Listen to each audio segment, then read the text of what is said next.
Buenas tardes a todos.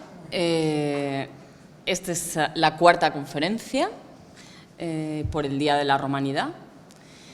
Hoy tenemos aquí a Valentín Cabrera Fonbuena.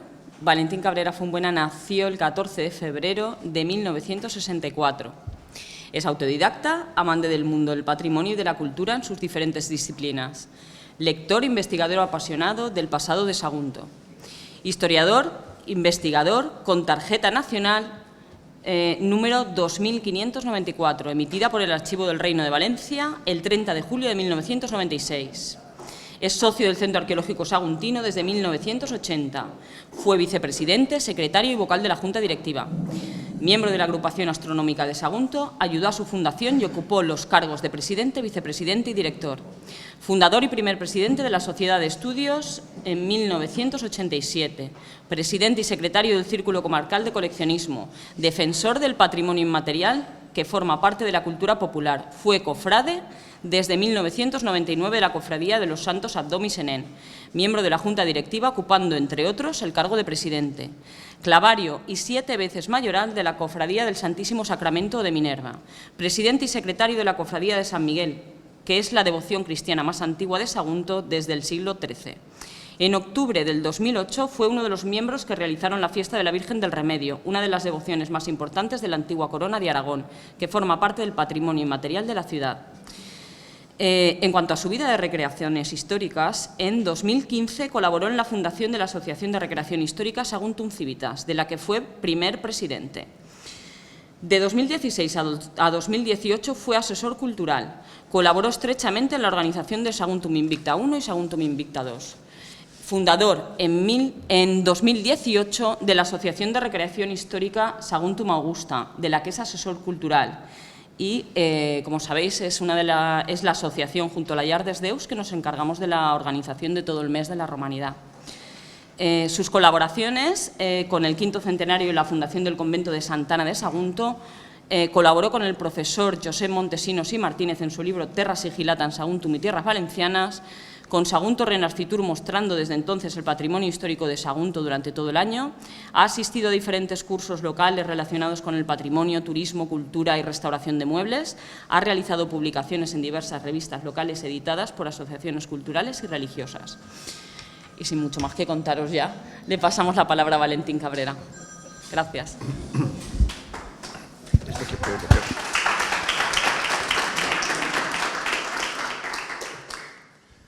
Bueno, buenas tardes a todos, gracias por venir. Yo me voy a levantar, ¿vale? Porque, en fin, para que mostrarles el PowerPoint. Desgraciadamente tengo muy poca vista de cerca y explico mejor levantado que sentado. Estoy más acostumbrado a explicar, ¿vale? Bueno, el tema de Roma, nosotros estamos acostumbrados a unos tópicos, ¿vale? Siempre que pensamos en los tópicos de Roma, siempre pensamos en los gladiadores, el anfiteatro, las legiones, Augusto, el Coliseo, pero Roma es mucho más. Si ahora a ustedes les preguntase qué piensan de Roma, ¿qué me dirían? ¿Qué piensan de Roma? ¿Va? ¿Algún atrevido que me diga qué cree que es Roma? Civilización. Muy bien, civilización. Roma es sobre todo civilización y cultura. ¿Alguien más? El ejército, muy bien. El ejército fue muy importante en Roma. De hecho, en el siglo III, gran parte de la crisis política que tuvo Roma fue por culpa del ejército. El ejército se vio que era fuerte, podía quitar y poner emperador, y los emperadores duraban muy poco. 2, 3, 4 años, 5 años, y eso creó una crisis institucional muy grande, que acabó, pues nada, con los emperadores ya cristianos del siglo IV y con los bárbaros saqueando el imperio a diestro y siniestro, ¿vale? Bueno,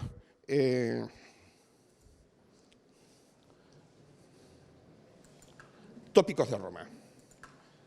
Uno son las películas, ¿vale?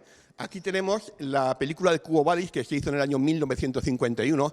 Vemos algunas imágenes de la película, un Nerón que, en fin, a pesar de ser Nerón, pues tiene su gracia en la película. Es un personaje gracioso, Popea con ese peinado, esa cara de mala que les hacían. Vemos a Marco Vinicio, que parece que vaya vestido de Armani, ¿vale? Van muy chulos, pero la realidad dista mucho, o sea, esto dista mucho de la realidad. Vemos a Tigelino, el jefe de la Guardia Pretoriana, con una cara de malo que no se le acaba, ¿vale? Nerón, por ejemplo, vemos un personaje que es mayor, casi parece mi hermano mayor, pero Nerón realmente murió con 30 años. Era joven, muy joven cuando murió. Muchos emperadores mueren realmente jóvenes. Bueno, ni después de muerto lo pueden dejar tranquilo. Realmente Nerón ha sido muy criticado en la historia y Nerón no era tan malo como ha dicho la historia. Desgraciadamente la historia de Roma empezaron a escribirlas, bueno, aparte de los historiadores latinos que han escrito sobre emperadores y sobre distintos hechos de la historia de Roma, a partir de los siglos V, VI, todos los escritores cristianos, los autores cristianos, han dado una visión muy parcial de lo que ha sido Roma.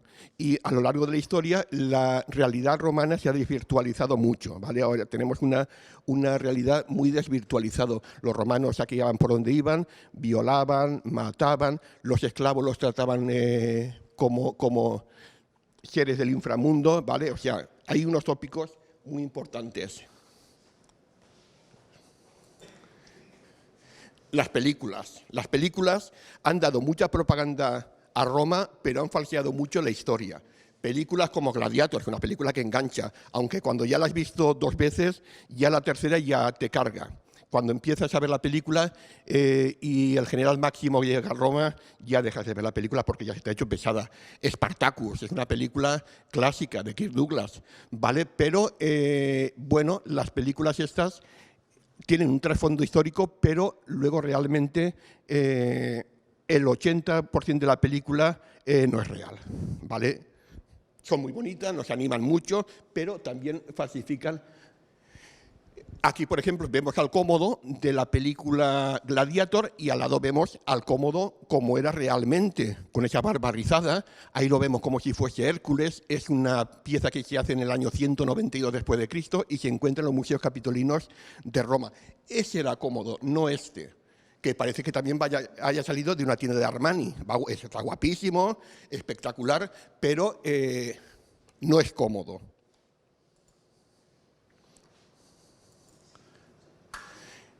Vamos a ver, las películas de Hollywood se basan también mucho en toda una serie de pinturas que hay en museos americanos, ¿vale? En el siglo XIX, con el tema del romanticismo, los pintores se imaginan la historia de Roma desde su propio punto de vista, pero luego realmente es así. Aquí tenemos el famoso cuadro de Jean León Jagom, a veces arboritud y te saludan. Ahora se cuestiona incluso que esa frase la dijesen los gladiadores, porque posiblemente los gladiadores no la decían, ¿vale? Vemos ahí delante el emperador, está en un museo americano en la Universidad de Yale. Tenemos otro cuadro también del mismo autor, también con el tema de la gladiatura, ¿vale? Las vestales con el pulgar hacia abajo, no se hacía el pulgar hacia abajo, ¿vale? El tema de la vita o yugula era así, ¿vale? Era vita, yugula, ¿vale? Es lo que se decía en Roma. No el pulgar hacia abajo ni el pulgar hacia arriba, como también hemos visto a Nerón en la primera imagen. El de los famosos, la última oración de los mártires cristianos, ¿vale? Vemos, está inspirado pues, en la época de Nerón, el Coliseo. Cuando Nerón vivía, el Coliseo no existía, ¿vale? El Coliseo se hizo posterior a la muerte de Nerón. De hecho, la primera persecución que se hace la primera persecución contra los cristianos y los cristianos que son echados a los leones fue posteriormente con el emperador Domiciano, ¿vale? Que es el tercer emperador de la dinastía Flavia. Será su padre el que construye el Coliseo y su hermano el que acabe las obras del anfiteatro, ¿vale? Los cuadros están todos en museos americanos. ¿Qué quiere decir? Que Hollywood coge de los mismos museos americanos, de los mismos cuadros, coge lo que va a ser la base de las películas. Quo Vadis, ahí estamos viendo una imagen, por ejemplo, de Quo Vadis, ¿vale? Pero, bueno, el tema de los cristianos también es un tema que sale en muchas películas, es un tema también muy mitificado y también es un tema muy falseado. Los romanos no echaban tanto cristianos a los leones, ¿vale? Es muy diferente. Hay muy pocos emperadores que actúan contra los cristianos. A partir del siglo III, del año 250, es la primera persecución generalizada en todo el imperio. Hasta el momento son cosas muy localizadas, ¿vale? Y no es que tengan los romanos una pasión por martirizar a los cristianos. Es que los cristianos cometen alta traición contra el Estado. Entonces, quien comete alta traición y es de baja condición social, lo que le pasa es que acaba o crucificado o a los leones, ¿vale? Esa era la pena de muerte para uno de baja condición social. Si tú eres de alta condición social y cometes alta traición, tu muerte es suicidio por espada, porque era más digno, ¿vale? Entonces, no es que tuviesen fijación contra los cristianos ni aceptaban al emperador, ni el gobierno, ni a los dioses patrios, ¿vale? Los romanos son gente que no se meten con la religión de los distintos pueblos del imperio, pero en el tema del cristianismo, sí. Lo que pasa es que luego la historia la escribirán autores cristianos y, bueno, los romanos siempre saldrán como unos bárbaros y unos salvajes, cuando realmente no es así. Otra cosa típica son las fiestas, las orgías, ¿vale? Cuando pensamos en Roma, pues pensamos en las grandes fiestas, por supuesto que las habían, y habían también orgías. Pero desde el año 11 después de Cristo, las orgías están penadas por ley, están bajo pena de muerte, ¿vale? A finales de la República se cometen tantos excesos en las orgías particulares que Augusto dictamina que quien participe en una orgía, pues eso, pena de muerte, ¿vale? De hecho, se seguían haciendo y depende también del emperador que gobernaba en ese momento en Roma, pues el ambiente estaba un poco más distendido. Ahora se me ha ido. Ah, no. Se ha ido. Vale, esto suele pasar hasta las mejores conferencias.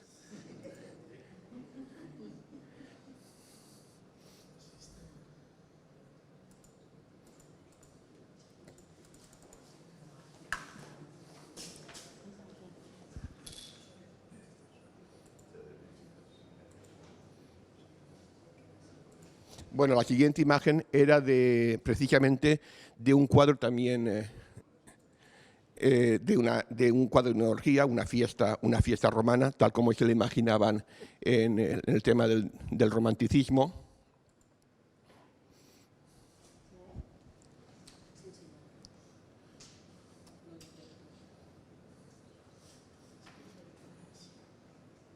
El cable es muy sensible, ¿vale?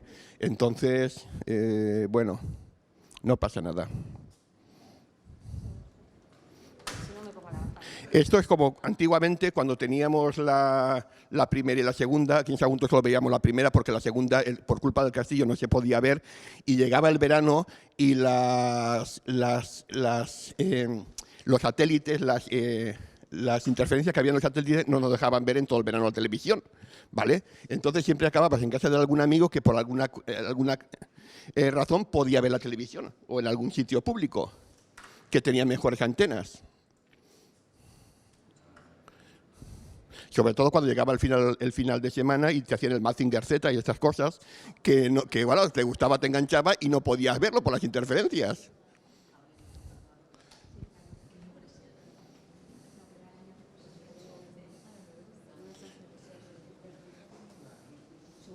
Source.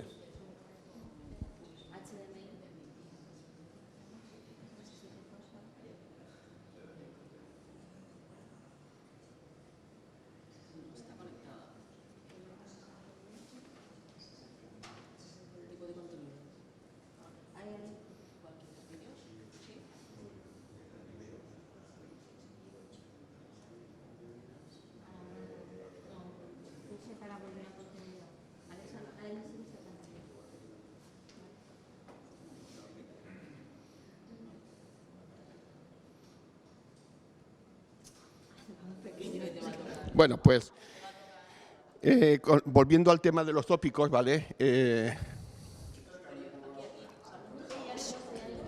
No, saca y mete el cable. El cable es muy sensible, ese cable. Y como está conectado y no tienen otro.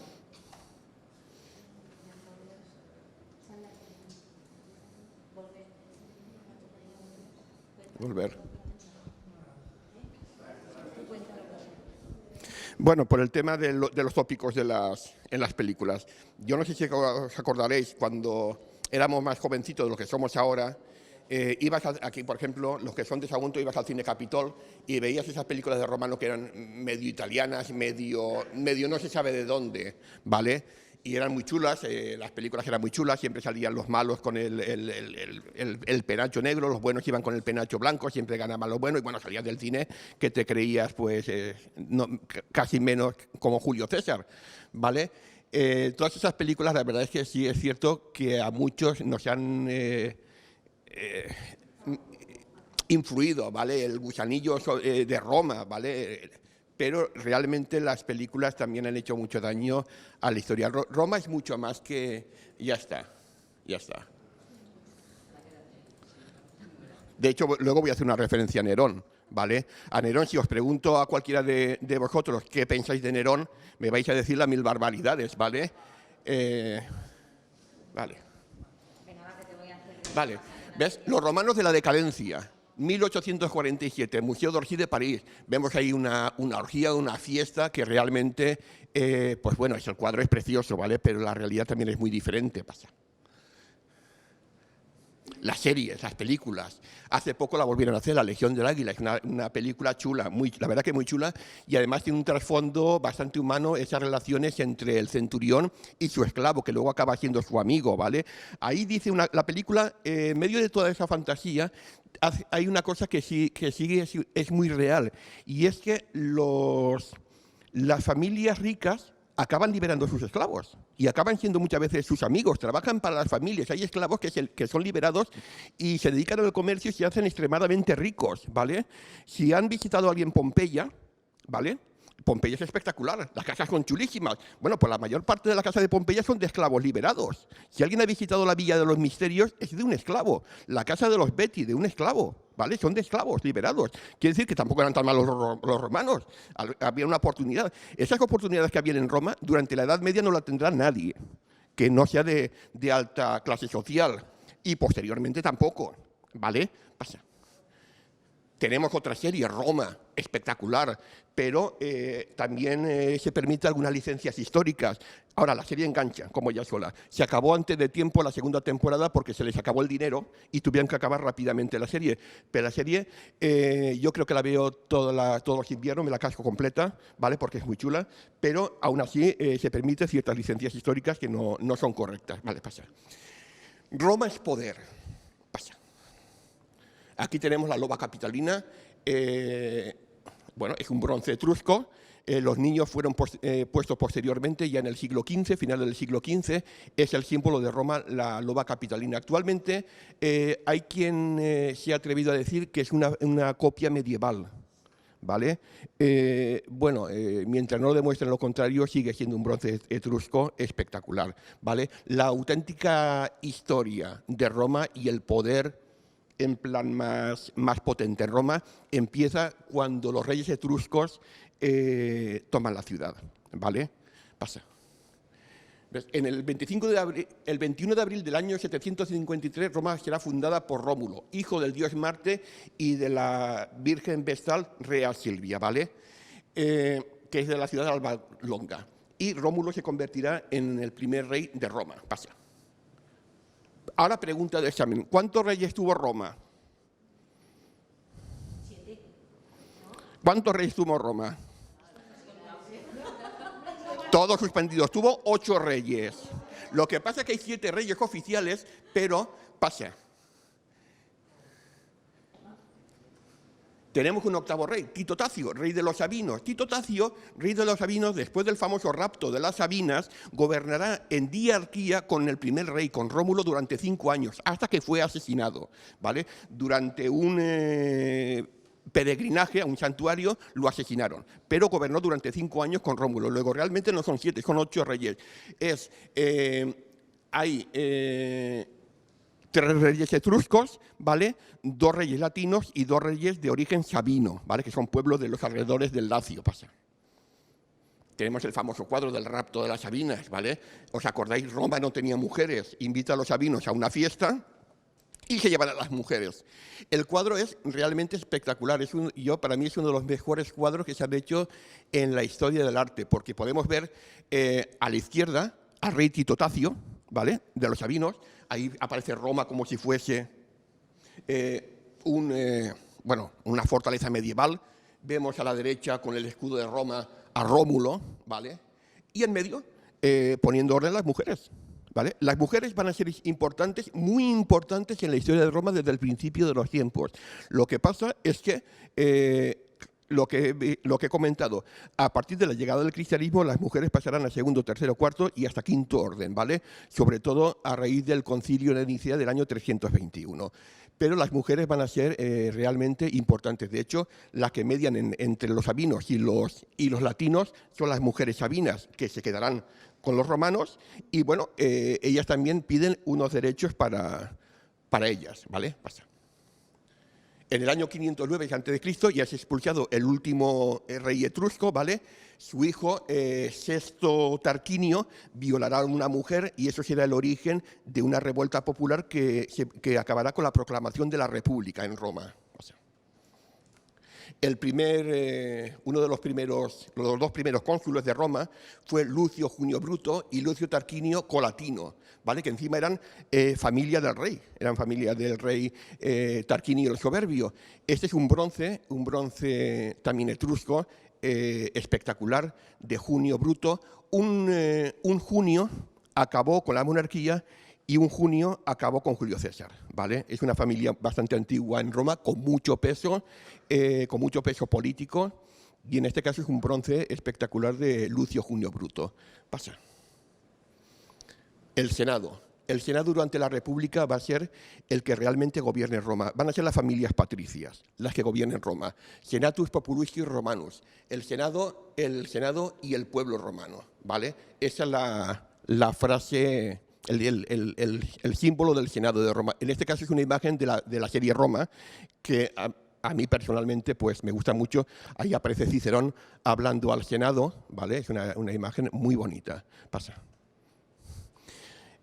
Con Julio César acaba la República y con el emperador Augusto comienza el imperio. Es una época realmente apasionante de la historia de Roma, lo que es el final de la República, ¿vale? Las guerras civiles en Roma.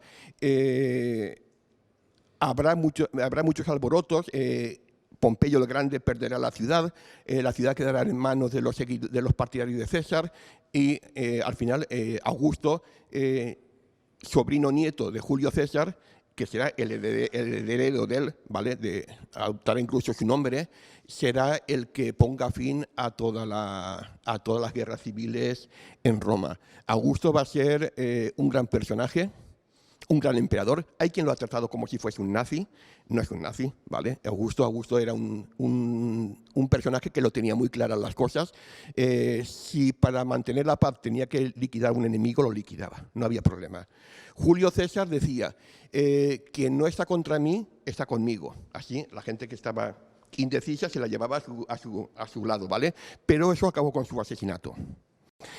El asesinato de César, independientemente de los motivos políticos, porque siempre se ha querido meter los motivos políticos del asesinato de César, fue un dictador perpetuo, pero César fue un gran estadista, fue un gran militar, fue un personaje que escribió varios libros, que de hecho muchos de ellos no se conservan, fue un intelectual, ¿vale? Estaba por la liberación de esclavos, por las clases bajas, la gente lo quería, la ciudad de Roma lo quería, ¿vale? Y una de las causas del asesinato de César fue precisamente el apoyar a las clases populares. Augusto era en ese sentido lo contrario. Quien no estaba conmigo estaba contra mí. Quiere decir que todos los que estaban intermediarios o enemigos o se volvían conmigo o los liquidaba. Y acabó con las guerras civiles y con la famosa, llegando a la famosa Pax Augusta, ¿vale?, que duró pues bastantes años. Tenemos ahí el famoso cuadro de Vincenzo Camus. Perdón. Yo desde lejos veo mejor. Vale, tenemos el famoso cuadro de Vincenzo Camuccini del año 1798 de la muerte de Julio César, también es muy imaginaria, pero bueno, muere delante de la estatua de Pompeyo. Él muere en la curia hecha por Pompeyo el Grande, ¿vale? Que formaba parte del teatro de Pompeyo. Pasa. Los 5 emperadores buenos. Tenemos a Nerva, a Trajano, pasa. Adriano, Marco Aurelio, Antonino Pío, es lo llamado 5 emperadores buenos. Fueron 5 grandes emperadores de la dinastía antonina, ¿vale? Durante ese periodo, Roma alcanza su máximo esplendor a nivel cultural, todo, a nivel de expansión del imperio. Son 5 grandes emperadores. Vamos a ver, y vuelvo al tema de los cristianos. Vamos a ver, estos son 5 emperadores que dejaron su huella importante en la historia de Roma. Fueron 5 grandes emperadores. Sin embargo, Marco Aurelio y Adriano también persiguieron a los cristianos. Cuando 2 emperadores, que son importantes y no son malos emperadores, persigan a los cristianos, es por algo, ¿vale? No porque se aburran, ¿vale? Sino porque lo que comentaba, los cristianos, sobre todo, cometían alta traición contra el Estado, ¿vale? Pasa. Y las emperatrices, no hay que olvidar a las mujeres. Tenemos a Livia y tenemos a Julia Domna. Julia Domna es la mujer de Septimio Severo. Será la emperatriz que más títulos imperiales adopte. Nosotros, la señora presidenta de Sagunto en Augusta, y tengo que comentarlo porque fue importante, no tengo una imagen, pero año que viene, o la próxima charla que hable sobre los personajes y demás, prometo ponerla con el retrato que tenemos de Julia Domna, ¿vale? En Lugo representó a Julia Domna, ¿vale? Y bueno, el retrato era más que parecido, ¿vale? La primera es Livia, que fue la tercera mujer del emperador Augusto, una mujer con un poder también extraordinario, que no dudaba en llevarse a algún familiar por delante si eso ayudaba a que sus hijos fuesen emperadores, ¿vale? Ella, cuando se casa con Augusto, ya tenía a Tiberio, al primogénito, pero ella venía con sorpresa. Venía embarazada de su segundo hijo, de Druso.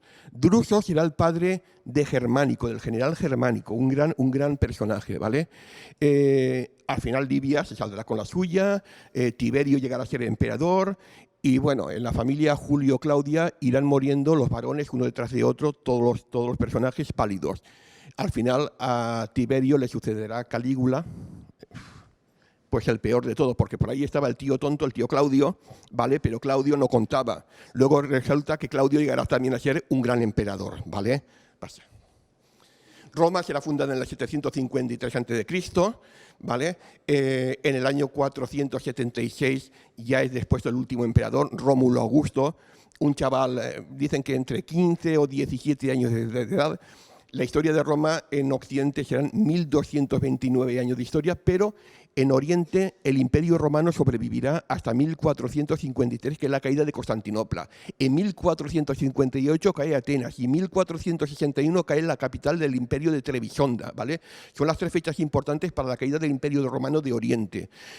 Roma caerá en Occidente, aunque las culturas bárbaras o las tribus bárbaras que toman las distintas provincias de Occidente acabarán en cierto modo romanizándose, ¿vale? Se cristianizarán, adoptarán la cultura romana, aunque ya no será pues esa cultura clásica alto imperial, pero sin embargo Roma seguirá viviendo en el Imperio Romano de Oriente. Bizancio será una gran cultura que brillará con luz propia en la Edad Media y va a ser la cultura más brillante de toda la Edad Media, por encima de los cristianos occidentales y por encima del Islam, pero con diferencia, ¿vale? Tendrá también mucho contacto con el Islam, ¿vale? Habrá épocas que pelearán y habrá épocas que serán grandes amigos, incluso habrán matrimonios entre musulmanes y cristianos, ¿vale? La capital será Constantinopla, una ciudad llena de cultura. El ejército, lo que comentamos, Roma son sus legiones también, pasa. Sus campamentos. Los campamentos, siguen una planta que luego también seguirán muchas ciudades. Los romanos tienen dos tipos de ciudades, los municipios y las colonias. Las colonias generalmente son de nueva fundación, los municipios son ciudades más antiguas que se han ido romanizando, pero ahí vemos, por ejemplo, las distintas puertas. En el centro está el foro con el altar, lo que habrá en una ciudad romana prototipo. Pasa. Aquí vemos, por ejemplo, la puerta praetoria, una puerta de entrada principal, a un fuerte, a un campamento que hay en Alemania, en el condado, en el estado de Hesse. El muro de Adriano es otra de las defensas importantes de Roma, ¿vale? Estamos viendo que Roma es mucho más de lo que pensábamos, ¿vale? Mucho más de lo que nos sale en las películas. El muro de Adriano, por ejemplo, se hace en 10 años, ¿vale? Y bueno, tiene un grosor de 2,4 a 3 metros y una altura de 3,6 a 4,8 metros. Y lo que dividía era el límite del imperio, ¿vale? Lo que era el imperio de la zona de Escocia, de las zonas bárbaras, donde estaban las tribus, por ejemplo, pictas, que eran pues bastante salvajes, ¿vale? En las películas, por ejemplo, en la película Centurión, en la película La Legión del Águila, que hemos visto la fotografía, la imagen, salen los pictos, ¿vale? Los romanos salen como unos bárbaros que entraban en las tribus, solamente se dedicaban a violar y cosas de esas, ¿vale? Pero bueno, las películas ya son lo que son. Eso es una de las fortalezas que forman parte del muro de Adriano. También serán un poco la base de los futuros castillos medievales, ¿vale? Ahí vemos también el foro en el centro, las distintas puertas de entrada, ¿vale? Pasa. Más imágenes del muro de Adriano. Este es el fuerte de Bercovicium, ¿vale? Del año 124 después de Cristo. Fue abandonado en el siglo V después de Cristo. Pasa. Más imágenes de fortines y lienzos de muralla del muro, ¿vale? Es una construcción importantísima, es la muralla china de su momento, ¿vale? Quizá no tan espectacular con la muralla china, pero ya en su momento ya se hizo un buen muro. Hubieron más muros, más que este. En el Rin hubo otro, ¿vale? Pero este es el más conocido. Este es otro fuerte, parece un castillo, ¿vale? Un castillo medieval, ¿vale? Pasa. Y estas son las distintas provincias del imperio, ¿vale?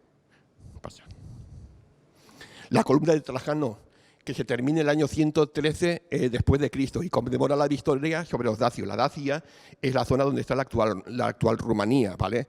Es una columna espectacular. En Roma hay otra columna, también la de Marco Aurelio, también formaba parte del foro de Marco Aurelio. Este formaba parte del foro de Trajano, junto con más edificios. El triunfo también es algo importante. A todo general no se le daba, el Senado tenía que aprobar el triunfo, ¿vale? Todo general que podía conseguir una victoria era examinada por el Senado. Por ejemplo, una lucha entre romanos no era bien vista para hacer una victoria, ¿vale? Sin embargo, por ejemplo, una victoria sobre los dacios sí, porque no eran romanos, ¿vale? Hacer una victoria entre romanos era de muy mal gusto. Aquí tenemos el arco honorífico de Tito. Lo llegó a acabar su hermano, Domiciano, y conmemora las victorias sobre los judíos, ¿vale? Vespasiano, harto del problema judío, manda a su hijo Tito, que entonces era general, lo manda a Jerusalén para acabar con una de las distintas revueltas que hubieron en Judea. Y son detalles del arco. Ahí podemos ver el Senado y el pueblo romano al divino Tito, Vespasiano, hijo de Vespasiano Augusto, ¿vale?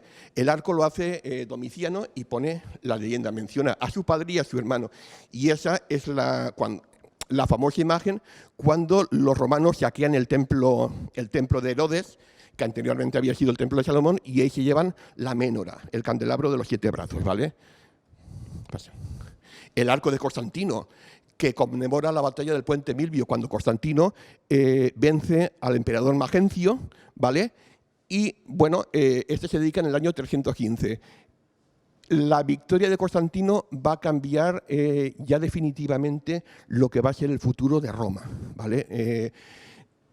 Constantino legalizará el cristianismo, promulgará toda una serie de edictos y va a ser, en cierto modo, el principio del fin del mundo clásico.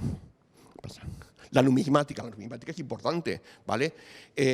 aquí hemos puesto dos piezas republicanas y dos piezas imperiales.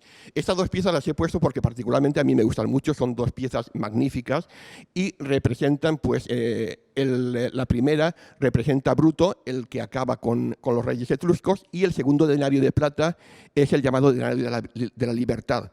Es el que representa, pues, el asesinato de Julio César, ¿vale? Porque encima se vanaglorian de haber asesinado al dictador. Son piezas magníficas. Las otras dos es el famoso denario de la conquista de Egipto por Augusto, se hace después de la batalla naval de Actium en el año 31 a.C. Y el segundo denario es de la serie de las provincias, es Adriano, el emperador Adriano, y en este caso aparece la provincia de Hispania. Hace toda una serie de denarios. Es una serie también muy bonita. Los retratos son espectaculares. Puentes y calzadas. Pasa. Esto es un mapa donde se ve toda la serie de calzadas importantes que había en toda Europa, en el norte de África, en el Próximo Oriente, ¿vale? O sea que había todas unas redes de autopistas bastante importantes. Entre ellas, pues ahí vemos a Sagunto, por aquí por Sagunto pasaba la vía Augusta, anteriormente pasó la vía Heraclea, ¿vale? Eran en autopistas, por decirlo de algún modo de su momento, y eran sitios se desarrollaba el comercio, eran sitios, vías importantes, muy importantes, ¿vale? Aquí vuelve a aparecer lo que es referente a España. La vía Apia posiblemente sea la vía más importante. En un principio unía Roma con el primer puerto que tuvo, hasta llegar al puerto de Ostia, que fue el puerto principal de Roma, Ostia Antica. El primer puerto de Roma importante fue el puerto de Brindisi, ¿vale? En la otra parte de Italia. Los puentes. El puente de Alcántara es un perfecto ejemplo de la edilicia y de la ingeniería romana. Hay muchos más puentes, ¿vale? Por ejemplo, tenemos el de Mérida, que también es uno de los puentes más largos que existen en el imperio, pero el puente de Alcántara, por su altura, es un puente perfecto, es un puente que lo ves y es una pieza bella, bien hecha, ¿vale? Los romanos trabajaban rápido y bien hecho, ¿vale? Y si el hombre no hubiésemos sido bastante destructor a lo largo de la historia, los edificios romanos los conservaríamos completos, ¿vale? Por ejemplo, en la edilicia tenemos el sistema de murallas que cerraban las ciudades. En este caso, las murallas del Lugo miden 2.266 metros y tiene 85 torres. Eso es espectacular, ¿vale? Pasa. En Roma tenemos las murallas aurelianas, ¿vale? Que hacen en el siglo III, en época del emperador Aureliano. Aureliano fue un gran emperador, gobernó solamente 5 años. También fue proclamado por los soldados, murió asesinado por los soldados. A pesar de que los soldados lo querían bastante, se ve que, bueno, en todo ejército siempre tiene que haber algún traidor, ¿vale? Y lo asesinan, pero Aureliano fue un gran emperador. Junto a las entradas de las ciudades teníamos las tumbas, las necrópolis, en este caso es la tumba de Cecilia Metela, hija de Cayo V Cecilio Metelio Crético, que fue un cónsul en el año 69 a.C., es la tumba de su hija. Ahí podemos ver también el detalle de la... No, déjalo, da igual. El detalle de su inscripción. Durante la Edad Media fue utilizada como fortaleza, se añadió un palacio a la torre y a la tumba, al mausoleo, y el mausoleo fue utilizado como fortaleza. De hecho, la parte superior ya es medieval, ¿vale? Pero esta tumba estaba en la Vía Apia, muy cerquita del Palacio de Magencio, pasa. Por ejemplo, la Vía Latina era otra de las vías que entraban en Roma. Aquí tenemos dos tumbas diferentes. La tumba de los Pancracios y la tumba de los Valerios, restauradas recientemente y abiertas al público, son también dos tumbas espectaculares. La tumba, por ejemplo, de los Pancracios, hay que ver el lujo que tiene el edificio, ¿vale? Vamos a ver, cuando hablamos muchas veces del lujo, y hablamos del lujo, pensamos en el lujo oriental, pensamos en esos palacios tan impresionantes, ¿vale? Pero los palacios romanos, los edificios romanos son también muy lujosos. De hecho, muchos de ellos superan con creces al lujo oriental. Y con esto no quiero hacer de menos al Islam, ¿vale? Que es una cultura muy importante también, ¿vale? Ha formado parte de la historia de la humanidad y también ha traído cosas positivas, ¿vale? Pero los edificios romanos son extremadamente lujosos. Los romanos son las familias ricas romanas, y los emperadores tienen mucho dinero. Y entonces hacen edificios realmente espectaculares. Esta, por ejemplo, es la pirámide de Cayo Cestio Epulón, que se hace en el año 12 a.C., junto a la puerta de San Paolo, que forma parte de las murallas aurelianas, ¿vale? Es una pirámide al estilo egipcio, pero por dentro está todo también con sus pinturas al fresco. Es una tumba también lujosa. Pasa. Los foros imperiales. Bueno, aquí en Roma hubieron bastantes foros. Sagunto llegamos a tener 3 foros, ¿vale? El foro republicano, que lo teníamos en el castillo. Sobre el foro republicano se rehace el foro imperial, ¿vale? En época del emperador Augusto, se acaba durante la época del emperador Tiberio. Y en la parte baja de la ciudad llegamos a tener el foro de Adriano, en lo que es el solar de Quevedo, ¿vale? Se ha atribuido a que era un foro de la época de Adriano. Aquí tenemos una reconstrucción del foro de Augusto, ¿vale? Que conmemora la batalla de Filipos, en una de las batallas en la que se hace con los seguidores de Pompeyo. En este caso el foro tiene su templo y el espacio porticado. Un foro no tiene por qué tener todos los edificios, por ejemplo, una curia, una basílica, ¿vale? A veces solamente es un templo con un espacio porticado. En este caso es el templo del dios Marte, Marte Vengador, ¿vale? Esta es la curia de Pompeyo, donde fue asesinado Julio César. Formaba parte del teatro de Pompeyo, era una amalgama de edificios, ¿vale? ¿Qué pasa? La curia Julia, que fue empezada por Cayo Julio César y terminada por Augusto. Vemos las reconstrucciones, el estado actual de la curia, que es bastante bueno, y vemos el suelo de la curia, que es de mármol. Ese es el opus sectile. Es muy lujoso el opus sectile. Eso era extremadamente caro, porque para hacer un suelo de opus sectile había que traer mármoles de todo el imperio, y eso era caro, ¿vale? En las casas romanas, por ejemplo, aquí en Sagunto han aparecido suelos de opus sectile, ¿vale? Y eso no era caro. Pasa. Esa es la reconstrucción de la Curia Julia. Es un edificio espectacular, ¿vale? O sea, es todo lujo, es todo lujo. Es la sede del Senado y el pueblo romano, la Curia Julia. Tampoco vemos que hayan tantas sillas. En Roma no hacía falta tanto político como ahora para que una ciudad funcionase. De hecho, la curia del Foro Augusteo aquí en Sagunto es una curia pequeña, porque las ciudades romanas son ciudades bien administradas. Sagunto fue una ciudad próspera durante más de 800 años, que se dice pronto, ¿vale? Entonces, con muy poquitos magistrados, las ciudades funcionaban, ¿vale? Aquí tenemos, por ejemplo, la reconstrucción del templo de Venus y Roma. El templo de Venus y Roma era espectacular, magnífico. Es de la época del emperador Adriano, se hizo bastante rápido. Vemos el famoso coloso, la estatua de Nerón, que es la que da nombre al anfiteatro de los Flavios, ¿vale? Sirva como comentario que a los pies de esta estatua fueron martirizados los patronos de la ciudad de Sagunto, ¿vale? San Abdón y San Zenén. Después de haber sido llevados al Coliseo, cuenta la leyenda, porque son dos personajes que existieron realmente, cuenta la leyenda que los leoncitos le lamieron los pies. Posiblemente esa mañana los leoncitos ya iban bien servidos, ¿vale? Y entonces los sacan y les obligan a quemar incienso ante la estatua del emperador. Si tú quemabas incienso, reconocías al emperador, y reconocías al emperador también como personaje divino. Los romanos te daban una especie de certificado y tú te largabas a tu casa. Pero si no quemabas incienso, no reconocías al emperador, entonces sufrías martirio, ¿vale? Y en este caso fueron decapitados y sus cuerpos abandonados 3 días en la base de la estatua, hasta que luego fueron enterrados primero en las catacumbas de Ponciano y posteriormente fueron llevados a la iglesia de San Marcos en Roma. La iglesia de San Marcos está muy cerquita del Foro Boario, ¿vale? Donde está el famoso templo de Portuno, el templo de Hércules Victorioso. Es un foro donde se vendía el ganado. Esa es la reconstrucción del templo de Venus y Roma por dentro. Pasa. Y este es el estado actual. Por eso digo que el hombre somos un depredador a lo largo de la historia. El templo era realmente espectacular. Tenía 2 partes, ¿vale? Partido por la mitad, una diosa miraba hacia un lado y la otra diosa miraba hacia el otro lado. Pasa. Las columnas es pórfido imperial de Egipto. Era lo más caro que había en su momento. Tenemos el Panteón de Agripa, ¿vale? O de Adriano, ¿vale? Fue comenzado por Agripa, pero Adriano lo reformó completamente y dedicándolo a todos los dioses de Roma. En Roma se han salvado una serie de templos. Bueno, a lo largo del imperio se han salvado alguna serie de templos porque fueron transformados en iglesias. Afortunadamente se han salvado, ¿vale?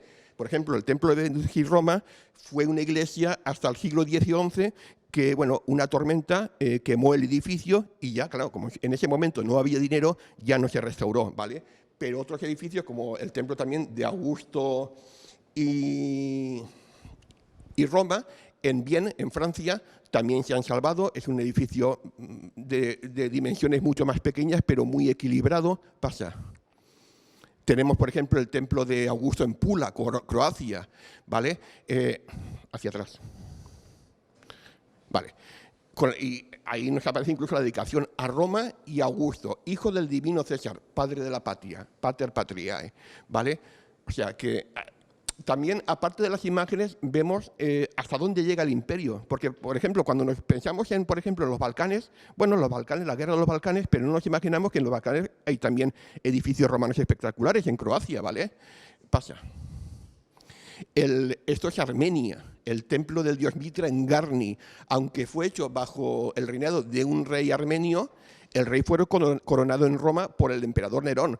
Eran reyes títeres bajo el poder de Roma. Es un templo romano que hace unos años destruyó un terremoto, pero se restauró con las piedras originales y con bastante buen criterio.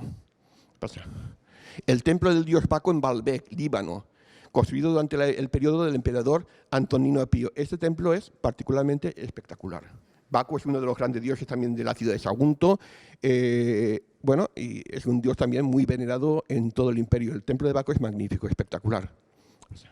La Basílica de Magencio. Las basílicas son otros edificios que hay en las ciudades romanas. Las basílicas, hasta la época del emperador Constantino, son edificios donde se administra justicia, son basílicas jurídicas. La Basílica del Foro de Sagunto, por ejemplo, es una basílica jurídica. Aquí se celebran juicios, se cierran también tratos comerciales. Podías ir a la basílica a liberar a uno de esos esclavos. Esta es la reconstrucción de la basílica por dentro. La Basílica de Magencio es la última basílica jurídica que se construye en Roma. La acabará Constantino y a partir de la época de Constantino las basílicas que, bueno, pues serán edificios ya para el culto cristiano. Pasa. ¿Ves? Vemos la planta de la Basílica de Magencio y podíamos ver la planta de una iglesia, una catedral, ¿vale? Es porque solían tener a veces una nave, otra vez 3 naves. El culto cristiano separa a las mujeres de los hombres, ¿vale? En un principio, hoy no, afortunadamente, y cada uno tenía su sitio dentro de la basílica. Aquí tenemos el mercado de Trajano. Los mercados, los macelum, ¿vale? Son también importantes las ciudades. Aquí se mueve también toda la economía. En este caso es el primer gran centro comercial de la historia, ¿vale?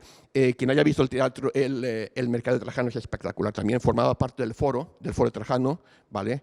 Estaba también la Basílica Ulpia, las bibliotecas. Habían 2 bibliotecas en el foro de Trajano. Una para los libros en griego y otra para los libros en latín. Pasa. Los teatros forman parte de la edilicia romana. Este es el de Aspendos, es uno de los mejores conservados del mundo y tiene una capacidad para 7.500 espectadores. El teatro de Sborra, también en Siria, durante la Edad Media se hizo una fortaleza. Si ves este teatro por fuera, es un castillo, ¿vale? Pero, sin embargo, gracias al castillo, pues se ha podido conservar el teatro. Bosra, que está en Siria, fue la capital de Arabia Petria. Los anfiteatros, los coliseos. Pues bueno, es el coliseo más espectacular que se ha construido nunca. Lo comenzó Vespasiano y lo acabó Tito en el año 80 después de Cristo. Pasa. Aquí vemos la reconstrucción. Vemos también la imagen, por ejemplo, del famoso coloso, que dará nombre. La imagen del coloso se ha trasladado varias veces de sitio, ¿vale? El Coliseo fue construido sobre el lago, ¿vale? Sobre el estanque del Palacio de Nerón, sobre la Domus Aurea. Fue desecado el estanque y fue construido el Coliseo. Aquí vemos el templo de Venus y Roma, aquí vemos el templo del Divino Augusto, por ejemplo. Al lado del Coliseo, hacia la izquierda, vemos también el Colegio de Gladiadores, ¿vale? Que se puede ver todavía en Roma, el Colegio de Gladiadores. Pasa. Este es el anfiteatro del Yem, en Túnez. Lo poco que se puede ver de la ciudad romana, ¿vale? Es uno también de los anfiteatros más impresionantes que se han conservado. Esta fue construido bajo el gobierno del emperador Maximino el Tracio. Bajo el gobierno de este emperador tuvimos en Sagunto, en toda esta zona, a un gobernador que era Trajano Decio, quinto Trajano Decio Augusto, que fue gobernador de esta zona. Acabó siendo luego emperador de Roma en el año 249. Fue el primer emperador que hace la persecución generalizada contra los cristianos. Es el siglo III. A pesar de la crisis económica del siglo III, se sigue construyendo, ¿vale? Hay ciudades, como en el caso de Sagunto, que la crisis económica no nos afecta tanto, ¿vale? Los emperadores no duran mucho. Maximino el Tracio dura 3 años nada más, ¿vale? Pero a pesar de la crisis, la economía sigue funcionando, se sigue generando trabajo. Aquí tenemos el Circo Máximo, otro de los edificios importantes, el circo más importante que se construye en Roma, ¿vale? Tenía una capacidad para 300.000 espectadores, que se dicen pronto. Pasa. Las termas era otro edificio importante, otro punto de encuentro, igual que los foros. Aquí habían termas para hombres y termas para mujeres. Y hubieron momentos en la historia de Roma que hombres y mujeres se bañaban juntos. Lo cual sería un placer, supongo, porque, en fin, mejor bañarse con mujeres que no con muchos tíos en la misma piscina, la misma natatio, ¿vale? Las termas muchas veces eran gratuitas también, ¿vale? Las familias patricias romanas solían tener edificios termales en las casas, sobre todo, por ejemplo, en Pompeya, ¿vale? Pero la gente, los ciudadanos de Baja Alcurnia, pues claro, no disfrutaban de estos derechos, por lo cual habían termas también y muchas veces eran gratuitas, ¿vale? Esto, por ejemplo, es el interior de la terma de Caracalla, es un palacio, es un edificio público termal y, sin embargo, no reparaba en lujos ni en gastos. Pasa. Y otra cosa importante en las ciudades, en la edilicia, son los acueductos. Las ciudades tienen que tener agua, ¿vale? Y agua de calidad. Es complicado muchas veces dar de comer a una población, pero también es complicado dar de beber a una población, ¿vale? Y en este caso están los acueductos. En este caso es el acueducto de Valente, en Constantinopla. Bueno, hay zonas del acueducto que se conservan bastante bien, no sé quién conoce Constantinopla, ¿vale? Pero es un acueducto importante. Y este particularmente a mí me gusta mucho porque es el de Cesarea Marítima, en Judea, ¿vale? La primera vez que lo vi fue en una película, bueno, pues para adolescentes y demás, la película Paradise, ¿vale? O sea, al final de la película sale el acueducto, me gustó mucho. Y bueno, traía el agua de 7,5 kilómetros al norte de la ciudad. La ciudad de Cesarea Marítima es la ciudad donde vivía Poncio Pilatos. Poncio Pilatos en las películas siempre sale en Jerusalén, pero él no vivía en Jerusalén, él vivía en Cesarea, ¿vale? De hecho, el teatro romano de Cesarea lo construye Poncio Pilatos. Y se ha encontrado una inscripción que habla de él y hace la mención a la construcción del teatro romano de Cesarea. Esto es con respecto ya a la vida doméstica, ¿vale? Esto es lo que sería el Monte Palatino, donde se origina Roma en el siglo VIII a.C. 4 chozas de mala muerte, malolientes, llenas de piojos, por decirlo de alguna forma. Aquí, en una choza de estas, vivió el rey Rómulo. El segundo rey de Roma ya haría la llamada Domus Regia, donde sería algo más lujosa, ¿vale? Pero que tampoco tendría mucho más lujo, ¿vale? Y eso ya fue el Palatino en época imperial, ¿vale? Desde el siglo VIII hasta el siglo I II después de Cristo, vemos una transformación importante. Aquí vemos el Circo Máximo, ¿vale? El Palacio del Medio, por ejemplo, era Domus de Augusto, ¿vale? Vemos aquí el estadio de Domiciano, el Palacio de los Severos, el Aqua Claudia, la esquina del templo del divino Claudio, el anfiteatro, el templo de Venus y Roma. Aquí, en la izquierda superior, vemos el foro de Augusto, ¿vale? Es una ciudad llena de lujo, de edificios importantes, y este es el estado actual del Palatino. Aquí vemos en el centro la casa de Augusto. A la izquierda está la Domus Flavia, este es el estadio de Domiciano, ¿vale? El estadio de Domiciano es un pequeño circo que había dentro del Palatino, pero no se hacían carreras de cuádricas, solamente era para actividades deportivas y carreras de caballos, ¿vale? Y a la derecha está el Palacio de los Severos. Pasa. La Domus Aurea, ordenada a construir por el emperador Nerón como su residencia, tras el incendio de Roma del año 64. Nerón no ordenó quemar Roma. Quemó Roma su lugarteniente, Tigelino, ¿vale? Igual a Nerón haría algún comentario y el jefe de la Guardia Pretoriana, pues, por hacerle una gracia, le pegó fuego a la ciudad, ¿vale? Pero Nerón no ordenó quemar Roma, ¿vale? Aquí aparece pues, todo lo que es el plano y a la izquierda seguimos viendo el templo del Divino Julio, ¿vale? Pasa. El lago, donde luego se construirá el anfiteatro de los Flavios. Vemos la estatua del Coloso, ¿vale? Del famoso Coloso, pasa. El Coloso que representaba a Nerón bajo los atributos del dios Sol, ¿vale? Su altura es exactamente igual a la Estatua de la Libertad de Nueva York, ¿vale? Pasa. Este es el estado actual de la Domus Aurea.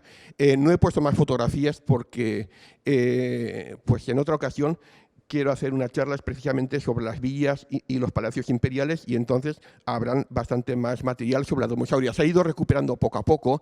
Se salvó gracias a que el emperador Trajano ordenó que la sepultasen. Entonces, gracias a eso se ha salvado bastantes espacios de la Domus Aurea. Pasa. Esto es el comedor de Nerón, la sala octogonal. Es el estado actual. Pasa. ¿Y eso cómo fue en su época? Nerón fue un auténtico genio. Vamos a ver. Esto plasmas siempre las ideas de un emperador. No viene el arquitecto porque sí, le dice, no, tal y cual, no. La gente era muy característica en ese momento. La gente que tenía el poder absoluto, ¿vale?, tenía unas ideas. Y, bueno, una persona que es capaz de decidir cómo va a ser el comedor de su casa es un genio. Esto se movía. Era un espacio que rotaba día y noche, imitaba el movimiento de la tierra. O sea, que el techo se movía, el techo del salón octogonal, a través de un sistema hidráulico. Muchas veces siempre hablamos de la cultura del agua durante la Edad Media, sobre todo durante el Islam y en la cultura judía, pero eso es una herencia romana. También en el palacio de Adriano en Tívoli, ¿vale?, también hay otro sistema hidráulico que mueve un pequeño comedor, ¿vale? En Constantinopla, el palacio imperial, el trono del emperador también se movía por un sistema hidráulico. Eso hacía que el trono se elevase y la cabeza del emperador sobresaliese por encima de la cabeza de sus súbditos, ¿vale? Porque no podía haber una cabeza por encima de la cabeza del emperador, porque si esos emperadores tenían un poder absoluto, los emperadores de Bizancio, del Imperio Romano de Oriente, tienen un poder más que absoluto. Eran la mano derecha de Dios en la tierra. O sea, ellos tenían el poder por derecho divino, ¿vale? Eran mucho más que los emperadores romanos, ¿vale? Pasa. Esta es la maqueta de la Villa Adriana en Tívoli, ¿vale? Es una auténtica ciudad, es un palacio espectacular. Hay edificios de todos los tipos y lo mandó construir Adriano. Pasa. Este es el estado actual de la Villa Adriana. Fue un palacio también muy espectacular. Este es el palacio del emperador Diocleciano en Split, en Croacia, ya del siglo III al siglo IV, también es un gran palacio, ya es diferente. Y esto ya es la arquitectura, lo que es la arquitectura palaciega, ¿vale? Pero aquí entramos en la arquitectura doméstica, que esto lo vamos a ver muy rápido. La domus romana. La domus, la casa, hay varios tipos de casas. Hemos visto, por ejemplo, los palacios, cómo se origina la casa a través de una pequeña choza que va evolucionando poco a poco. Y la casa romana típica va a ser una evolución de la casa etrusca del siglo II a.C., ¿vale? Aquí, por ejemplo, vemos un patio porticado que es el peristilum, ¿vale? En la casa etrusca eso va a ser un pequeño espacio que se llamará el hortus, el huerto, ¿vale? Tenemos la entrada, ¿vale?, el vestíbulo. Al lado del vestíbulo tendremos las tiendecitas, las tabernae. A veces también habían thermopolium, que eran tabernaes un poquito más grandes, donde podías comprar comida para llevar. También había mesas y comías allí. Algunos thermopolium estaban atendidos por esclavas generosas, muy generosas, ¿vale?, que también hacían un doble papel. ¿Vale? Si a ti te gustaba una esclava, pagaba la tarifa y te subías al primer piso, ¿vale? Es el origen un poco encima de los actuales clubs, ¿vale? O sea que en Pompeya apareció uno muy chulo, el Thermopolium de Aselina, que apareció también todas las ánforas junto al mostrador, el dinero encima del mostrador, porque la gente salió a toda prisa cuando la segunda erupción del Vesubio, la comida encima, y también era un burdel, ¿vale? Muchos Thermopoliums eran burdel. En este caso, esto es más un Thermopolium que una tabernae. Pasabas al atrio, a la parte central de la casa. La casa actual valenciana, o la casa de tradición valenciana de principios del siglo XX, del siglo XIX, sigue mucho la planta de la casa romana. Cuando tú entras en tu casa tienes una habitación a cada lado de casa, lo que antiguamente eran las tabernas, luego acaban siendo habitaciones, pasas a un espacio más amplio, que era el antiguo atrio, detrás tiene también el patio, sigue la planta de la casa romana, ¿vale? La vida se hace mucho hacia el interior de la casa. Otro aspecto de las casas son las casas de varios pisos, ¿vale?, que también las había en Roma. Aquí, en la Vía del Pórtico, en la parte más extrema de la Vía del Pórtico tenemos una insulae, ¿vale? Son casas de varios pisos. La parte baja son para tiendas, el primer piso pues eran generalmente para los dueños de las tiendas, eran apartamentos un poquito más lujosos, y a partir del segundo piso pues eran apartamentos muy pequeños donde a veces no llegaba ni el agua corriente, era bastante más flojo. Y una parte muy importante en la edilicia romana son las cloacas. Hay que liberar todo el agua y toda la suciedad de la ciudad. Las ciudades romanas a veces se vuelven, no se puede vivir en ellas, ¿vale? Por el día se hace una serie de actividad y por la noche, cuando la gente está durmiendo, entonces cuando circulan los carros, porque hay que distribuir los productos a las tiendas. Aquí, por ejemplo, que tenemos este tramo de calle tan chulo, ¿vale? La Vía del Pórtico, que llegó incluso a ser tapado de tierra para evitar los ruidos, porque claro, si por el día no podía circular el carro circulaba por la noche y las losas eran de piedra, hacía mucho ruido, tampoco podías dormir, y más en verano, cuando tienes todo abierto, ¿vale? Y el tema aquí tenemos la cloaca máxima, ¿vale? Que se comienza en el año 600 a.C. Todavía, bueno, hay partes de ella que funcionan. Aquí en Sagunto también teníamos el sistema de cloacas, al menos en la parte baja de la ciudad. Aquí aparecen varios tramos de cloaca en la Vía del Pórtico y sobre todo Roma Escultura, ¿vale? Pasa. Aquí tenemos la biblioteca Ulpia, la de Trajano. He comentado que formaba parte del Foro de Trajano. Tenía dos partes, una para libros en griego y otra para libros en latín. Lujo. También pasa. Aquí tenemos la biblioteca de Adriano en Atenas. Espectacular, también era extremadamente grande. La biblioteca duró unos 100 años, porque 100 años después los bárbaros saquearon Atenas y quemaron la biblioteca, ¿vale? Desgraciadamente. Y aquí tenemos algunos de los historiadores, poetas, intelectuales del mundo romano. Tenemos a Cicerón, a César, a Publio Sirio, a Vitruvio, a Virgilio, Tito Livio, Plinio el Viejo, Plinio el Joven, Flavio Josefo, Cornelio Tácito, Cayo Boconio Romano, que fue un poeta saguntino. Tenemos también a Genofonte de Éfeso, tenemos a Hipatia de Alejandría. Estos son unos pocos de los muchos intelectuales que dio Roma, ¿vale? Que eran muchos, ¿vale? O sea, que por eso que Roma es cultura, Roma también es arte, que forma parte de la cultura. Tenemos como ejemplo el togado Barberini, que es de finales de la República. Aparece un patricio, ¿vale? con su traje togado, y aparece lleva en los brazos los retratos de los antepasados. Eso era un orgullo para la familia, mostrar los retratos de los antepasados. En toda casa había un espacio dedicado a las mascarillas funerarias de sus antepasados, ¿vale? Pasa. El famoso Antino Farnese, que es a mí personalmente me parece una escultura muy bella, ¿vale? Está en el Museo Arqueológico de Nápoles. Antino fue el favorito del emperador Adriano. Adriano era bisexual. La bisexualidad era muy típica en Roma. La homosexualidad femenina y masculina en Roma también era típico. No era condenable, estaba aceptado socialmente y no pasaba nada. La escultura de mármol de Adonis del Museo Arqueológico Nacional de Nápoles, también una escultura extremadamente bella del siglo II después de Cristo.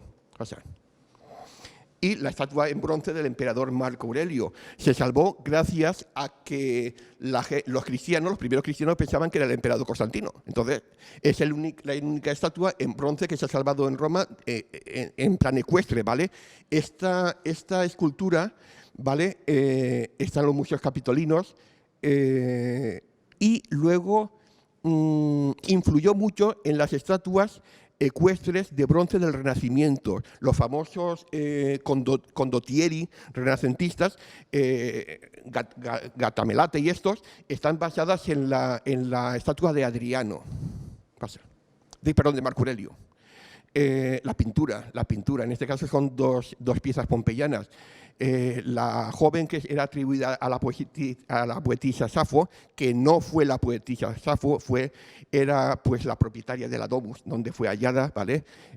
Y luego aparece el famoso panadero. Pero esta pintura del panadero es interesante porque ves a él y a su mujer en un mismo plano. No ves a uno por encima del otro, ¿vale? Él lleva, porque quiere dedicarse a la política municipal, lleva un rollo, lleva la toga que se dedican, toda blanca, ¿cómo? Eso. Y él se quiere dedicar a la política, pero sin embargo su mujer lleva la tablilla encerada para llevar las cuentas de la panadería. O sea, ahí están el uno en el mismo nivel que el otro. Nadie es superior al otro. Vamos a ver, y ahí volvemos un poquito a comentar el tema de la mujer. La mujer en Roma sí que es cierto, que es una sociedad patriarcal. La mujer siempre pertenece a su marido, a su padre o a su hermano, ¿vale? Pero sin embargo, aún así la mujer tiene unos derechos en Roma. Se puede divorciar tranquilamente de su marido, puede reclamar la dote y tiene unos derechos. Es una sociedad patriarcal, pero el cuerpo sacerdotal más importante de Roma son mujeres. Las mujeres son las que controlan las grandes domus en Roma. Y si una mujer se quedaba viuda, era la que controlaba toda la economía de su casa, ¿vale? Eso que hacían un poco nuestras madres, nuestras abuelas, lo que se ha hecho siempre, ¿vale? O sea, que la mujer tiene su importancia. Otra pieza de decoración es el mosaico de la batalla de Isos, ¿vale? Procede de Pompeya, está en el Museo Arqueológico Nacional de Nápoles. Y bueno, tiene aproximadamente 1,5 millones de teselas, ¿vale? Es una gran obra de arte este mosaico, entre otros, ¿vale? Pasa. El mosaico nilótico, siglo I a.C., Museo Arqueológico Nacional de Palestrina, Italia. Pasa. Y estos son los mosaicos que aparecieron en una ciudad de Turquía, en Ceugma, hicieron una presa, un pantano, pero se dieron cuenta de que había una ciudad romana espectacular. Los mosaicos son de primer nivel y la ciudad llegó a tener entre 70 y 80.000 habitantes, que se dicen pronto, ¿eh? Y es la colección más importante de mosaicos romanos del mundo. Los de Ceugma han hecho en Turquía un museo especial para sus mosaicos, han reconstruido partes de algunas villas y es sencillamente espectacular. Está por encima del Museo del Bardo en Túnez y del Museo de Mosaicos de Antioquía en Turquía. Y sobre todo Roma son sus dioses. Por encima de todo están siempre los dioses. Y aquí que me perdonen algunos de los dioses, ¿vale? Porque hemos puesto solamente algunos, no podemos poner todo el panteón romano, si no, no llegaríamos al día del juicio final, ¿vale? Tenemos a Júpiter, padre de los dioses, Juno, su esposa, diosa del matrimonio, Apolo, relacionado también con la ciudad de Sagunto, Diana cazadora, en este caso es el Apolo Belvedere y la Diana del Museo de Versalles, son hermanos gemelos y además están relacionados también con el culto en Sagunto. Baco también está relacionado con Sagunto, el dios Marte también está relacionado con Sagunto, Venus también está relacionada con Sagunto. Esta es la famosa Venus de Capua o Venus Capitolina. Tenemos a la diosa Fortuna, diosa de la suerte buena o mala, Mitra, muy venerado en los ambientes militares. Tenemos a Antínuo, el favorito de Adriano, como Osiris. Jano, señor de las puertas, será el que da nombre al dios de enero, ¿vale? Y los dioses lares, los protectores de las casas, ¿vale? Toda casa que se preciara tendría que tener su altarcito de los dioses lares. Y bueno, dentro de este mundo romano vemos que los mitos que a veces teníamos sobre Roma son a veces equivocados. Roma hemos visto que es mucho más que los mitos que vemos en las películas, ¿vale?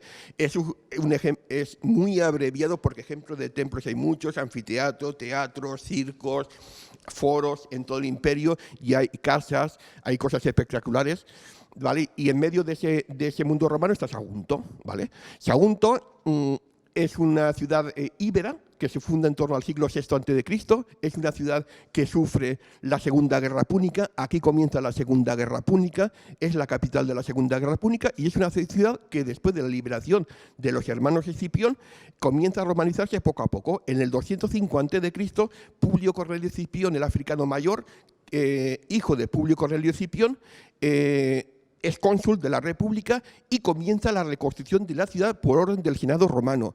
Posteriormente, Pompeyo el Grande nos dará la condición de colonia durante las guerras entre Pompeyo y Sertorio. Valencia apoyará a Sertorio, Sagunto apoyará a Pompeyo y gana Pompeyo. Entonces Sagunto recibe el estatus de colonia y posteriormente Augusto nos concederá el estatus de municipio, ¿vale? En el año 4 a.C., al 3, César Augusto nos otorga la condición de municipio y todas las familias saguntinas, las gens, se integrarán dentro de una tribu, en este caso la galeria. Las tribus es donde se engloban todas las grandes familias patricias de una población, en este caso es la galeria. Y la tribu galeria va a ser una de las más antiguas e importantes de Roma, ¿vale? Una de las 31 tribus rústicas, ¿vale? A pesar de que se romaniza, Sagunto siempre va a estar orgullosa de su pasado. De hecho, tenemos un capitel del siglo II después de Cristo. Este aparecerá en los cimientos del actual ayuntamiento. Es un capitel donde aparece la concha y el delfín, unos símbolos que ya aparecen 400 años antes en las monedas saguntinas, ¿vale? Pasa. El puente que cruzaba la Vía Augusta de la época del emperador Augusto. Tenemos la Vía del Pórtico como parte de la ingeniería y de la edilicia urbana de Sagunto. Ahí tenemos el decumano mayor y el decumano minor, ¿vale? Se ha identificado como una vía principal y una vía secundaria, pero eso de que sea el decumano como que no está muy claro, ¿vale? Tenemos, por ejemplo, el foro augusteo, ¿vale? Que se construye conmemorando que Sagunto ya es municipio, ¿vale? Lo paga la familia Baevia de su bolsillo. En Roma, quien quería dedicarse a la política pagaba de su bolsillo obras públicas sí o sí, ¿vale? En este caso, la familia Baevia paga las obras de su bolsillo. Es el plano del foro, la vista aérea del foro. Vemos en negro los restos del foro imperial y en un color más clarito los restos del foro republicano. En el foro apareció, entre otras cosas, este pedestal magnífico dedicado al emperador Augusto por los ciudadanos de la ciudad de Sagunto, y la estatua es de época Julio-Claudia, no se sabe cierto quién es, pero era una de las estatuas de la basílica, posiblemente sería Augusto o el emperador Tiberio. Si un día se excava la basílica como los dioses mandan y aparece su cabeza, pues sabremos realmente quién es.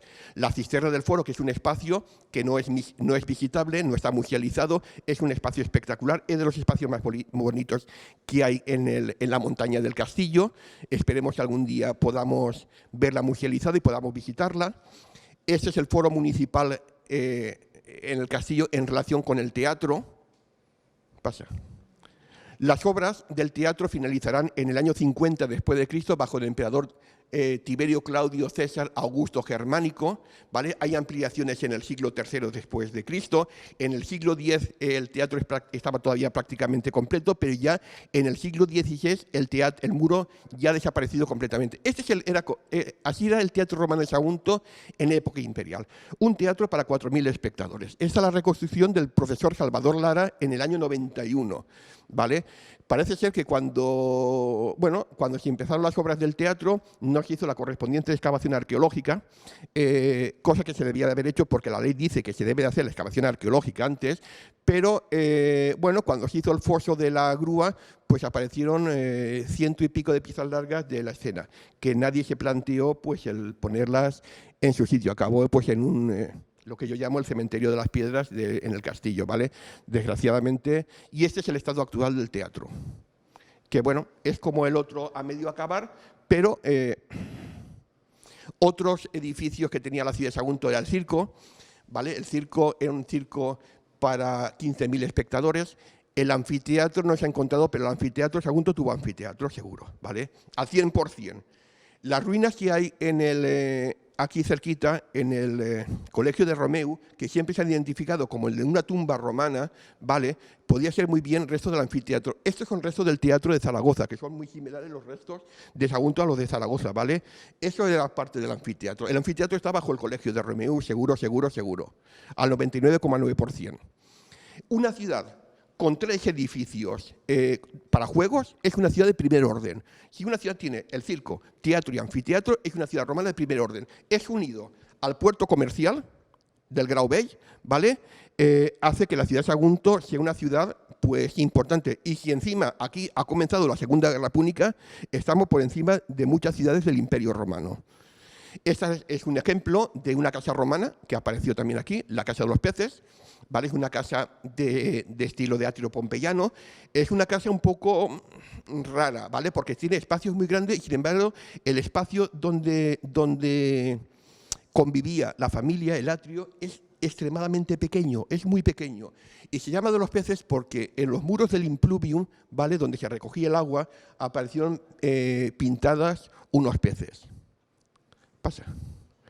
Otra parte de la decoración de las casas saguntinas es este mosaico. Desgraciadamente tengo estas fotografías en blanco y negro porque el mosaico no está expuesto. Es el mosaico que apareció bajo la Sociedad Musical Lira Saguntina, uno de los mosaicos que aparecieron, porque apareció un mosaico de En opus tessellatum y 2 mosaicos de mármol, en opus sectile, ¿vale? Luego en el mercado, que formaría parte también posiblemente de la misma casa, apareció un 4º mosaico. Este es el mosaico, tal como apareció en su momento en los años 50, ¿vale? El medallón central. Este es el mosaico en opus sectile del siglo II después de Cristo, otros los mosaicos que aparecían allí. Estos mosaicos, lo que comentaban, para hacer un mosaico de estos, un suelo de esto, un pavimento de esto, necesitaban mármoles de muchas partes del imperio. Aquí, por ejemplo, este granate que tenemos es el rojo del Peloponeso. O sea, tenemos que tener mármol de Grecia para hacer. O sea, esto habla también mucho del comercio. Pasa. Las esculturas, que son aquí muy típicas en Sagunto, ¿vale? Forman parte de los iconos de la ciudad. No son grandes esculturas como existen en Roma, pero la verdad es que son muy chulas. Es la famosa, la cabeza que hemos atribuido a la diosa Diana. No es Diana, Diana tiene un peinado muy diferente. En este caso es una chica joven, de buena familia, pero bueno, el que no sea Diana, pues no le resta belleza a la pieza. A mí me parece una pieza muy bonita, realmente espectacular, ¿vale? Y vuelve hacia atrás. Que me ha faltado una de mis piezas favoritas, es la imagen del dios Baco. Baco es uno de los grandes dioses de la ciudad de Sagunto, junto a Diana, Isis, Pelagia, Marte, Venus, Mitra, ¿vale? Apolo. Y bueno, esta es una pieza también muy característica de Sagunto, es ya una pieza del siglo II, con esas barbas al estilo griego, tiene una media sonrisa como de pícaro de playa, ¿vale? Es una pieza que fue encontrada en las cercanías de Sagunto, ¿vale? Y bueno, también forma parte de los iconos de la ciudad de Sagunto. Pasa. Y sobre todo Roma es civilización y es cultura. O sea que los tópicos que a veces tenemos son tópicos, pero sobre todo Roma es civilización y cultura. Sí es cierto que muchas veces en las conquistas se hacen auténticas salvajadas, auténticas barbaridades, pero eso lo hacen todos los pueblos de la antigüedad, de la Edad Media y del mundo moderno.